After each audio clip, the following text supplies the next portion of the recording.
Hello everyone, welcome to Flora and her shade. ಇವತ್ತಿನ ವಿಡಿಯೋದಲ್ಲಿ ತುಪ್ಪ ಹೇಗೆ ಮಾಡೋದು ಅಂತ ನೋಡೋಣ. ತುಪ್ಪ ಮಾಡಲಿಕ್ಕೆ ಫಸ್ಟ್ ಸ್ಟೆಪ್ ಬೆಣ್ಣೆನ ಕರಗಲಿಕ್ಕೆ ಇಡಬೇಕು. ಇಲ್ಲಿ ಏನು ಎಚ್ಚರ ವಹಿಸ್ಬೇಕಂತಂದರೆ ಬೆಣ್ಣೆನ ಒಂದು ದೊಡ್ಡ ಪಾತ್ರೆಯಲ್ಲಿ ಕರಗಲಿಕ್ಕೆ ಇಡಬೇಕು, ಯಾಕೆಂದರೆ ಒಂದೊಂದು ಸಲ ಉಕ್ಕು ಬಂದುಬಿಡುತ್ತೆ. ಈ ಬೆಣ್ಣೆ ಕರಗೋ ಅಷ್ಟರಲ್ಲಿ ತುಪ್ಪ ಕಾಯ್ಸೋಕ್ಕೆ ಹಾಕುವಂಥ ಎಲೆಗಳನ್ನೆಲ್ಲ ತೊಗೊಂಬರೋಣ. ಫಸ್ಟ್ನೇದು ನುಗ್ಗೆ ಎಲೆ. ನಮ್ಮ ಮನೇಲಿ ನಾವು ತುಪ್ಪ ಕಾಯಿಸೋದಕ್ಕೆ ನುಗ್ಗೆ ಎಲೆನ ಹಾಕ್ತೀವಿ. ಅದಾದ ನಂತರ ಅರಿಶಿಣದೆಲೆ ಮತ್ತು ವಿಳ್ಯದೆಲೆ, ಒಂದು 2 ಮೆಣಸಿನ್ಕಾಯಿ, ಹಾಗೆ ಒಂದು ಬೆಳ್ಳುಳ್ಳಿನ ಸುಲ್ಕೊಂಡು ಚೆನ್ನಾಗಿ ಚಚ್ಚಿ ಇಟ್ಕೊಂಡಿದ್ದೀವಿ. ಆ ವಿಳ್ಯದೆಲೆಗೆ ಸ್ವಲ್ಪ ಸುಣ್ಣ ಸವರಿದ್ದೀವಿ.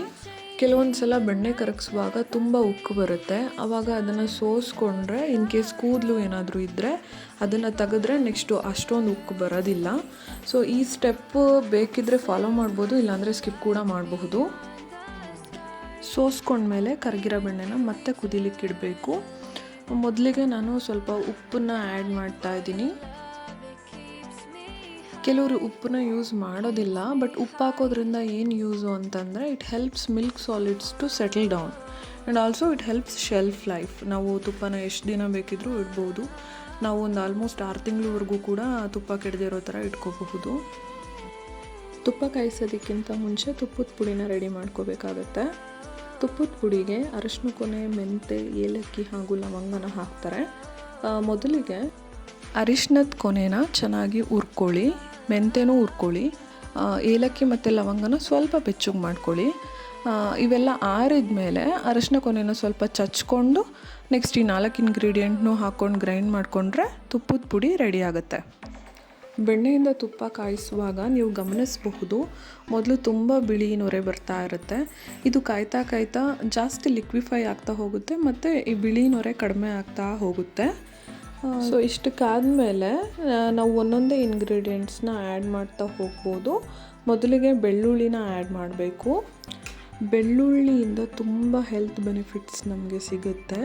ಈ ಬೆಳ್ಳುಳ್ಳಿ ಒಂದು ಇಮ್ಯುನಿಟಿ ಬೂಸ್ಟರ್ ಥರ ಆ್ಯಕ್ಟ್ ಮಾಡುತ್ತೆ, ಅದಲ್ಲದೆ ಡೈಜೆಷನ್ಗೂ ಕೂಡ ಹೆಲ್ಪ್ ಮಾಡುತ್ತೆ.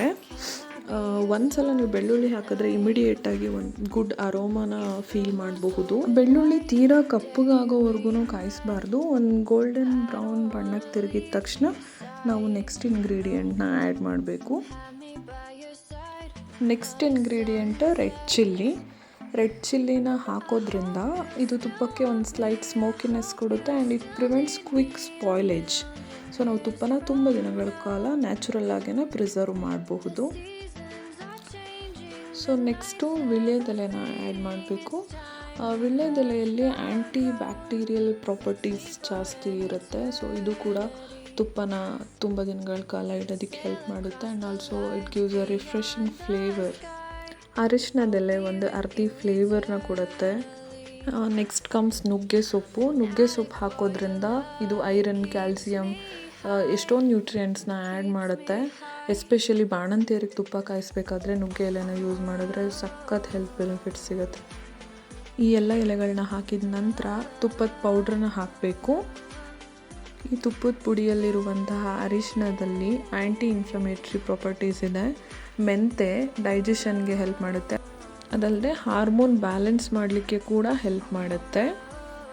ಲವಂಗದಲ್ಲಿ ಇನ್ಫೆಕ್ಷನ್ ವಿರುದ್ಧ ಹೋರಾಡೋ ಗುಣಗಳಿದ್ದಾವೆ ಮತ್ತು ಮೆಟಬಾಲಿಸಮ್ನ ಬೂಸ್ಟ್ ಮಾಡುತ್ತೆ. ಏಲಕ್ಕಿ ಒಂದು ಸೂದಿಂಗ್ ಅರೋಮಾನ ನೀಡುತ್ತೆ ಮತ್ತು ಡಿಟಾಕ್ಸ್ ಎಫೆಕ್ಟ್ನ ಕೊಡುತ್ತೆ. ಸೊ ಫ್ರೆಂಡ್ಸ್, ನಮ್ಮ ಮನೇಲಿ ನಾವು ಈ ರೀತಿ ತುಪ್ಪನ ತಯಾರಿಸ್ತೀವಿ. ನಿಮ್ಮ ಮನೇಲಿ ತುಪ್ಪ ಕಾಯಿಸುವಾಗ ನೀವು ಯಾವ್ಯಾವ ಇಂಗ್ರೀಡಿಯೆಂಟ್ಸ್ನ ಯೂಸ್ ಮಾಡ್ತೀರಾ ಅಂತ ಕಮೆಂಟ್ ಮಾಡಿ ತಿಳಿಸಿ. ಎಲ್ಲ ಎಲೆಗಳನ್ನ ಹಾಕಿದ ಮೇಲೆ ಒಂದು 2 ನಿಮಿಷ ಬಿಟ್ಟು ಸ್ಟವ್ನ ಆಫ್ ಮಾಡಿ. ಸ್ಟವ್ ಆಫ್ ಆದಮೇಲೆ ತುಪ್ಪನ ಸ್ವಲ್ಪ ಹೊತ್ತು ತಣ್ಣಗಾಗೋದಕ್ಕೆ ಬಿಟ್ಟು ನಂತರ ಸೋಸ್ಕೊಳ್ಬೇಕು. ನೆಕ್ಸ್ಟು ಅದನ್ನು ಹಾಗೆ ಇಟ್ಟಿಟ್ರೆ ಒಂದು 2 ದಿನ ಬಿಟ್ಟ ಮೇಲೆ ಈ ಥರ ಗಟ್ಟಿ ಆಗುತ್ತೆ. ಫ್ರಿಜ್ನಲ್ಲಿ ಇಡೋ ಅವಶ್ಯಕತೆ ಏನು ಇರೋದಿಲ್ಲ. ಸೊ ಈ ಥರ ತುಪ್ಪ ಕಾಯಿಸೋ ರೆಸಿಪಿ ನಿಮಗೆ ಇಷ್ಟ ಆಗಿದ್ದರೆ ನೀವು ಕೂಡ ಮನೇಲಿ ಟ್ರೈ ಮಾಡಿ ಹೇಗೆ ಬಂತು ಅಂತ ಕಮೆಂಟ್ ಮಾಡಿ ತಿಳಿಸಿ. ಇದೇ ಥರ ಮತ್ತೊಂದಷ್ಟು ರೆಸಿಪೀಸ್ಗಾಗಿ ನಮ್ಮ ಚಾನಲ್ನ ಸಬ್ಸ್ಕ್ರೈಬ್ ಮಾಡಿ.